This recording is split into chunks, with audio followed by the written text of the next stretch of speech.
Here's how to manage screen time on TikTok.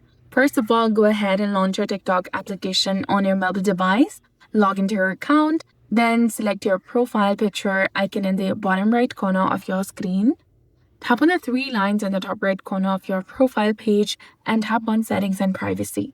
From this page, you need to scroll all the way down and tap on Activity Center, that is in the section of Content and Display between Music and Audience Control. Go ahead and tap on that. Now select Screen Time, that is between Account History and Reuse of Content History. Here, toggle the option for Daily Screen Time and tap on Screen Time Limits. Select your desired daily time limit and tap on Done.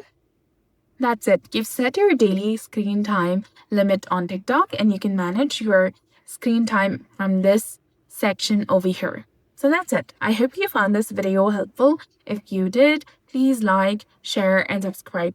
Thanks for watching. We'll see you again in the next one.